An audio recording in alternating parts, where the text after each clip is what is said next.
ನಾವು BY ರಾಘವೇಂದ್ರ ಅವರ report card ಸಂಸದರಾಗಿ 5 ವರ್ಷದಲ್ಲಿ ಬಿಜೆಪಿ ಸಂಸದರಾಗಿ ಏನು ಮಾಡಿದ್ದಾರೆ, ಎಷ್ಟು ಪ್ರಶ್ನೆಗಳನ್ನು ಕೇಳಿದ್ದಾರೆ, ಅವರ ರಿಪೋರ್ಟ್ ಕಾರ್ಡ್ ಯಾವ ರೀತಿಯಾಗಿದೆ ಅನ್ನೋದನ್ನ ನಿಮ್ಮ ಮುಂದೆ ಇಡ್ತಾ ಹೋಗ್ತೀವಿ. ಒಂದೊಂದೇ ಅಂಶಗಳು ರಾಘವೇಂದ್ರ ಅವರ ಕುರಿತಾದಂತಹ ವಿಷಯಗಳನ್ನ ನೋಡ್ತಾ ಹೋಗೋಣ. ನೋಡಿ, ಸಂಸದರ ಸಾಧನೆ ಅನ್ನೋದನ್ನ ನಾವು ತಗೊಳ್ಳೋದಾದ್ರೆ ಲೋಕಸಭೆಯಲ್ಲಿ ಒಟ್ಟಾರೆಯಾಗಿ 220 ಪ್ರಶ್ನೆಗಳನ್ನು ಕೇಳಿದ್ದಾರೆ BY ರಾಘವೇಂದ್ರ ಅವರು.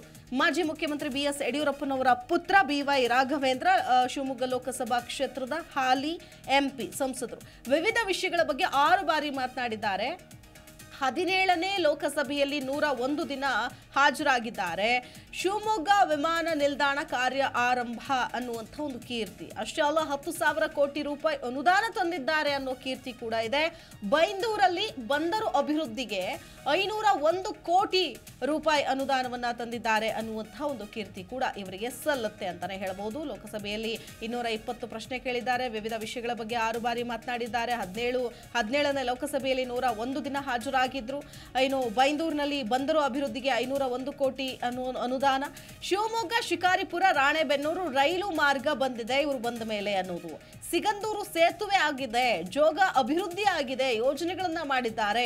ಶಿವಮೊಗ್ಗದಲ್ಲಿ 100 ಹಾಸಿಗೆ ಸಾಮರ್ಥ್ಯದ ESI ಆಸ್ಪತ್ರೆಯನ್ನ ಸ್ಥಾಪಿಸಿದ್ದಾರೆ ಕೇಂದ್ರದ ಅನುದಾನದಲ್ಲಿ ಅನ್ನೋದು BY ರಾಘವೇಂದ್ರ ಅವರ ಪಾಲಿಗಿರುವಂತಹ ಒಂದಷ್ಟು ಸಾಧನೆಯ ಮಾತುಗಳು ಅಂತ ಹೇಳ್ಬೋದು. ಯಾಕಂತಂದ್ರೆ ಒಂದು ಕಡೆ ಸಂಸದರ ರಿಪೋರ್ಟ್ ಕಾರ್ಡ್ ಅನ್ನ ನಾವೇನ್ ಗಮನಿಸ್ತಾ ಇದ್ದೀವಿ. ಈಗಾಗಲೇ ಇವರ ಒಂದು ರಿಪೋರ್ಟ್ ಕಾರ್ಡ್ ಅನ್ನ ಗಮನಿಸಿದ್ರೆ ಅವರಿಗೇನೆ ಕಂಪ್ಲೀಟ್ ಆಗಿ ಮುಂದಿನ ಈ ಲೋಕಸಭೆ ಚುನಾವಣೆಯ ಸಂದರ್ಭದಲ್ಲಿ ಟಿಕೆಟ್ ಕೊಡೋದು ಅಂತಿಮ ಅಂತ ಹೇಳಲಾಗುತ್ತೆ ಬಿಜೆಪಿ ಕಡೆಯಿಂದ. ಹಾಗಾಗಿ ಅಲ್ಲಿನ ಜನಾನುರಾಗಿ ಅಂತ ಕೂಡ ಅನ್ನಿಸ್ಕೊಂಡಿದ್ದಾರೆ. ಹಾಗಾಗಿ ಬಿಜೆಪಿ ಕಡೆಯಿಂದ ಇನ್ಯಾವುದೇ ಬೇರೆ ಪೈಪೋಟಿ ಇದ್ದರೂ ಕೂಡ ಅದ್ಯಾವುದನ್ನು ಲೆಕ್ಕಕ್ಕೆ ತೆಗೆದುಕೊಳ್ಳುವ ಸಾಧ್ಯತೆಗಳು ತೀರಾ ಕಡಿಮೆ. ಒಂದು ಕಡೆ BY ವಿಜಯೇಂದ್ರ ಬಿಜೆಪಿ ರಾಜ್ಯಾಧ್ಯಕ್ಷರಾಗಿ ಅಧಿಕಾರದ ಚುಕ್ಕಾಣಿ ಹಿಡಿದು ಸಮರ್ಥವಾಗಿ ನಿಭಾಯಿಸ್ತಿದ್ದೀನಿ ಅಂತಿದ್ದಾರೆ. ಅವರಿಗೂ ಒಂದು ಕಡೆಯಲ್ಲಿ ಈ ಒಂದು ಲೋಕಸಭೆ ಎಲೆಕ್ಷನ್ ಟಾಸ್ಕ್ ಅಂತ ಹೇಳ್ಬೋದು, ಒಂದು ದೊಡ್ಡ ಮಟ್ಟದ ಜವಾಬ್ದಾರಿ ಅಂತ ಹೇಳ್ಬೋದು. ಆ ಜವಾಬ್ದಾರಿಯಲ್ಲಿ ಬರುವಂತಹ ಮತ್ತೊಂದು ಕ್ಷೇತ್ರ ಅದು ಶಿವಮೊಗ್ಗ ಕ್ಷೇತ್ರ. ತನ್ನ ಅಣ್ಣನೇ ಪ್ರತಿನಿಧಿಸುವಂತಹ BY ರಾಘವೇಂದ್ರ ಅವರು ಪ್ರತಿನಿಧಿಸುವ ಶಿವಮೊಗ್ಗ ಕ್ಷೇತ್ರ. ಹಾಗಾಗಿ ಇವರೇ ಸಂಸದರಾಗಿ ಮುಂದುವರಿಯಲಿ ಅನ್ನುವಂತಹ ನಿಟ್ಟಿನಲ್ಲಿ ಮುಂದಿನ MP ಟಿಕೆಟ್ ಅನ್ನ ಪಡೆದುಕೊಳ್ಳಬಹುದು ಬಿಜೆಪಿಯಿಂದ ಅಂತ ಹೇಳಲಾಗುತ್ತೆ.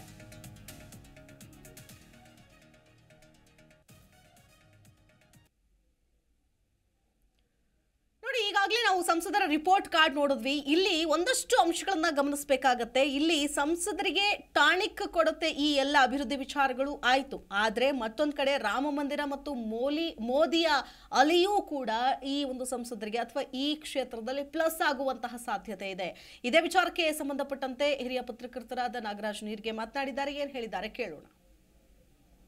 ಸಾಕಷ್ಟು ಅಭಿವೃದ್ಧಿಯಾಗಿದೆ. ಕಳೆದ 3 ಅವಧಿಯಲ್ಲಿ ಏನು ಆಯ್ಕೆಯಾಗಿದ್ದರು BY ರಾಘವೇಂದ್ರ ಅವರು, ಆ ಅವಧಿಯಲ್ಲಿ ರಾಜ್ಯದಲ್ಲೂ ಕೂಡ BJP ಸರ್ಕಾರ ಹೆಚ್ಚು ಸಮಯ ಇದ್ದಿದ್ದರಿಂದ ಸಾಕಷ್ಟು ಕೆಲಸಗಳಾಗಿದೆ. ಅದು ಹೈವೇ ಇರ್ಬೋದು, ರೈಲ್ವೆ ಕಾಮಗಾರಿಗಳಿರ್ಬೋದು, ಪ್ರವಾಸೋದ್ಯಮ ಇತ್ಯಾದಿ ಕೆಲಸಗಳು ಸಾಕಷ್ಟು ಶಿವಮೊಗ್ಗದಲ್ಲಿ ಆಗಿದ್ದಾವೆ.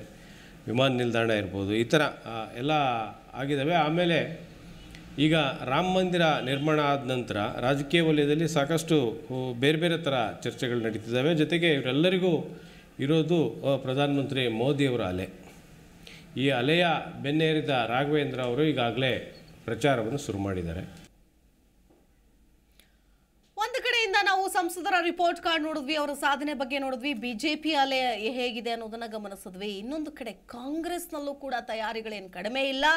ರಾಘವೇಂದ್ರ ಅವರಿಗೆ ಟಕ್ಕರ್ ಕೊಡೋದಕ್ಕೆ ಒಂದು ಸೂಕ್ತ ಅಭ್ಯರ್ಥಿ ಅಂತಂದ್ರೆ ಅದು ಮಧು ಬಂಗಾರಪ್ಪ ಅಂತ ಫಿಕ್ಸ್ ಆಗಿದ್ದಾರೆ ಅನ್ನೋದು ಮೇಲ್ನೋಟಕ್ಕೆ ಗೊತ್ತಾಗುತ್ತೆ. ಈಗ ಆಲ್ರೆಡಿ ಅವರು ಸಚಿವರಾಗಿರೋದ್ರಿಂದ ಅವ್ರು ನಿಲ್ತಾರಾ ಇಲ್ವಾ ಅನ್ನೋ ಪ್ರಶ್ನೆ. ಗೀತಾ ಶಿವರಾಜ್ ಕುಮಾರ್ ಹೆಸರು ಕೂಡ ಕೇಳಿ ಬರ್ತಾ ಇದೆ. ಈ ಆಯಾಮದಲ್ಲಿ ಒಂದಷ್ಟು ಅಂಶಗಳಿದೆ. ಲೋಕ ಲೆಕ್ಕಾಚಾರ ಮುಂದುವರಿಯುತ್ತೆ ಒಂದು ಸಣ್ಣ ಬ್ರೇಕ್ನ ನಂತರ.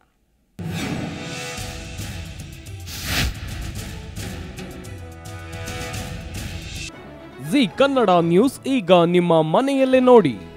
ಎಲ್ಲ ಕೇಬಲ್ಗಳಲ್ಲಿ ಈಗ ಲಭ್ಯ. Sun direct 292, Jio TV 1334, U digital 162, city cable 51, GTPL 17, Abhishek cables 821, rock line telecommunication 51, Shri Basaveshwara number 60, Vinayaka digital number 53, in digital number 896ರಲ್ಲಿ. ನಿಮ್ಮಿಸ್ತದ ಜಿ ಕನ್ನಡ ನ್ಯೂಸ್ ನೋಡಿ ಆನಂದಿಸಿ.